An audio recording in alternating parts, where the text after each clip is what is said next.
This is the oldest video ever recorded, almost 150 years old. And they managed to capture the incredible shot with the most primitive camera technology, nothing like what we have today. Back then, cameras were heavy and bulky and required dangerous chemicals. And to take a photograph, you needed at least 15 seconds of exposure in order to capture enough light to create a clear image. So, with all that in mind, how is it possible that such a stable and sharp tracking shot of a galloping horse was created in 1878? If you're creating the first moving image ever, why make it so complex? The story behind this image sequence is not what you would expect at all. It was created by a man who would become a murderer and a man who worked for the founder of Stanford University, Leland Stanford. And the point of the horse in motion experiment wasn't to invent moving images, but to settle a bet about galloping horses, which ended up costing over $1 million to create. Let me explain. Every movie you see today and every animation and every video owes something to the horse in motion. You can find references to this video in many popular media. And there are even people on this planet that can complete the image sequence if you combine all of their tattoos. So how was the horse in motion created? In order to truly understand this image sequence, we have to know some backstory of the man who created it, and we must know a bit about the state of photography during that time. The man who created it was a man with a camera, a man with an obsession, and a man who literally got away with murder. He was kind of a mad scientist. His name was Eadweard Muybridge. Eadweard Muybridge was born in England in 1830. He was already very ambitious because at just 20 years old, he left home and told his grandma, "I'm going to make a name for myself. If I fail, you will never hear from me again." That is the absolute perfect thing to say if you want to send your family members into a full-blown panic attack before leaving your home to live on the other side of the ocean. Never see this face again. Later in his life, Muybridge discovered photography, which then was a new art form, and he became obsessed.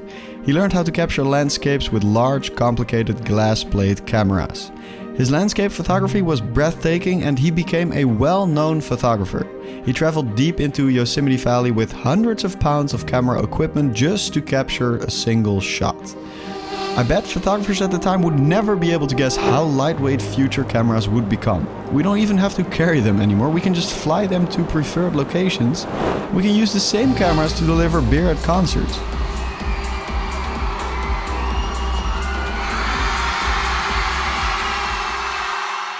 Alright, before we get to the creation of the horse video, I have to tell you one more insane detail of Muybridge's story. In 1872, he married a woman named Flora Stone. Their marriage was pretty bad, Muybridge was traveling all the time, and 2 years into their marriage, Muybridge found out she was having an affair with another man. Muybridge then tracked the man down, knocked on his door and shot him in the chest. The man died instantly. Muybridge was arrested and put on trial for murder. In his defense, his lawyers pled temporary insanity, arguing that his mental state pushed him to do it. And here's where things get really wild. As part of their case, they brought in one of his own photographs. A shot of Muybridge himself casually sitting at the edge of a 3,000-foot drop in Yosemite Valley. They were basically like, look at this shit, look at this dude, look at him. That's not normal, that's insane. Now, the picture wasn't their strongest argument, but it added to the bigger story. And in the end, the jury let him walk. Muybridge was not guilty. If you want to know more about Muybridge's story, there's an incredible documentary on Amazon Prime called Exposing Muybridge. It's 100% worth the watch. Alright, but now it's finally time to talk about the iconic shot, the horse in motion. The horse in motion experiment all started with Leland Stanford, a powerful businessman, former governor of California, and later founder of Stanford University. He was also a horse racing enthusiast. He was convinced that when a horse gallops, there is a moment when all four hooves leave the ground at the same time. And this was a wild statement back then because for centuries the world's greatest artists had been getting it wrong. From Grand Renaissance paintings to 19th century illustrations, horses were always depicted with their legs stretched out in mid-air, like they were leaping rather than galloping. Why? Because the human eye simply isn't fast enough to catch what is really happening. So painters and sculptors relied on their best guess. And those guesses, as it turned out, were completely wrong. Stanford was determined to prove himself right, and he had both the money and ambition to make it happen. No one had ever attempted this because to capture a single image, the most advanced photographic plates of that era still needed exposures of 15 to 60 seconds. And that's fine for landscapes and post-portraits, but for a subject moving at 35 miles per hour, absolutely useless. The horse would become a giant blur.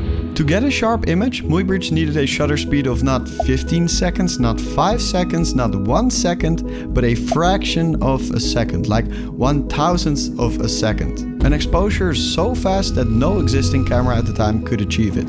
But Mr. Mad Lad still tried. Muybridge created a new chemical mixture that absorbed light a lot faster.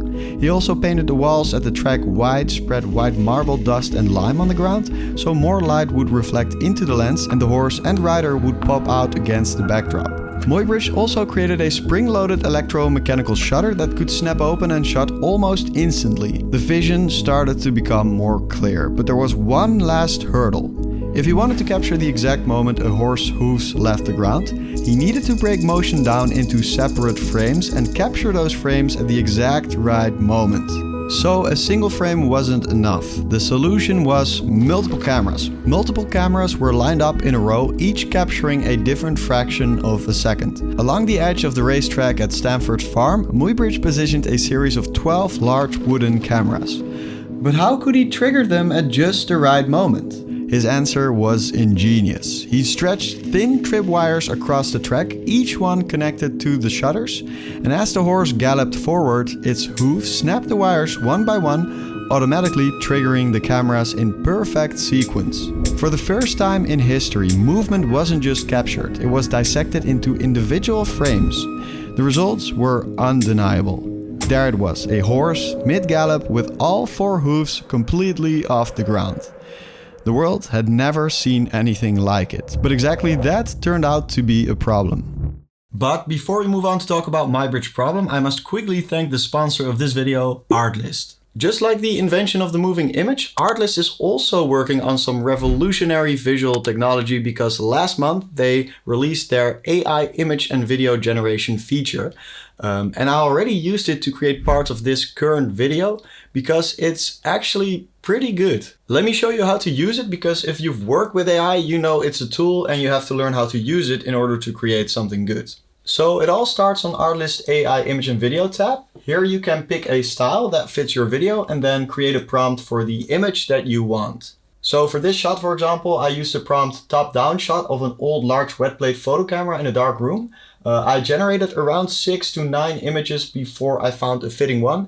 You have to first generate the image before you can start generating the video. So once I had a good looking image, I used another prompt for the movement of the video. For me, it was the shot moves above the vintage camera looking down on it. Could have been more detailed, but the result really surprised me because it was really good. I learned that static scenes with simple camera movements tend to give really good results. I then imported the clip into Premiere Pro. I added some music and sound design also from Artlist. Added some 3D track text in After Effects, graded the clip in Resolve. And I think those last steps are really important to make it feel like it fits into your video. You can check out all the subscriptions Artlist has to offer on the website, but if you click on the link in the description of this video, you get 2 months for free for the annual plan. So let's get back to the problem Muybridge was facing. With the experiment in photograph, Muybridge thought that they had captured the ultimate proof, but when they made the results public, many people still didn't believe what they were seeing. Also, bear in mind, up to this point the photos were only shown separately and not as a moving image, because the moving image had not been invented yet.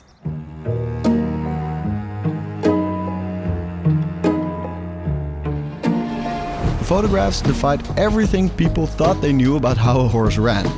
For centuries, artists had painted galloping horses with their legs stretched out. But Muybridge images showed something completely different. A horse didn't stretch outward like a flying deer, but curled up inward like a dead spider. It looked ugly, and the public and even some scientists refused to accept it. The images were too strange, too different from what people expected. Some critics claimed they were faked, distorted, or a trick of photography. They simply refused to believe the ugly truth of physics. A famous example of one of these skeptics was the French sculptor Auguste Rodin. known for creating The Thinker, which ironically he maybe should have done a bit more himself. Because Rodin reportedly said, "It is the artist who is truthful and it is photography which lies, for in reality time does not stop." Muybridge gives you the truth of the machine. It's not the truth of human experience. Alright, so Muybridge's image of the horse wasn't enough. If people wouldn't believe a photograph, maybe they would believe them if they were seen in rapid motion. Muybridge became determined to make them move. So, he began searching for a way to recreate motion just as the human eye saw it. He found inspiration in optical toys like the zoetrope, a device that used a spinning drum with slits to make a sequence of drawings appear animated. And I got to see a lot of these optical toys last month when I visited the Eye Film Museum. Around the 1870s, animations, moving drawings already existed, but real photographs of movement, that had never been done before. If a zoetrope could trick the brain into seeing motion using simple illustrations, what would happen if he applied the same principle to his images? So, in 1879, Muybridge unveiled the zoopraxiscope, a machine that projected his photographs in rapid succession at a speed that mimicked real movement. For the first time ever, a still image wasn't just something you looked at, it was something you watched. The moving image was invented. Motion wasn't just a trick of the eye anymore, it was real. And because people were now able to see the horse in motion, they finally believed Stanford's wild theory about horses lifting all four hooves off the ground. And with that, the world also took its first step towards cinema. After revolutionizing motion photography, Muybridge's life took a complicated turn. Stanford published a book, The Horse in Motion, but Muybridge's name was barely mentioned. Muybridge did travel across Europe and America, giving lectures where he projected his moving images to fascinated audiences. He was celebrated as a pioneer and even met with Thomas Edison to discuss combining his motion projections with sound. His technology was an early glimpse of the future, but he never developed it into a commercial success. And soon the society that had first put him on a pedestal started to forget him.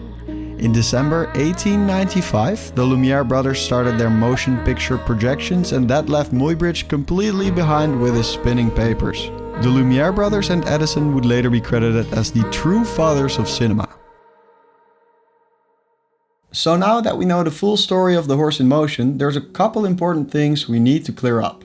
Was it truly the first image sequence? Well, Muybridge wasn't the only person to experiment with sequential images during this time.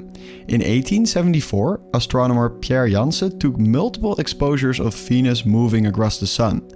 And that was also a motion study. However, it wasn't fast enough to capture anything happening on Earth in real time. And also the original image plates of this experiment did not even survive. Another thing I have to mention is that The Horse in Motion is not actually technically a video. Video refers to the electronic recording, processing and playback of moving images, which it obviously isn't. So is it a film? No, it isn't a film either, because that medium had yet to be invented. It was an image sequence recorded on wet plates. It's like an early form of stop motion photography.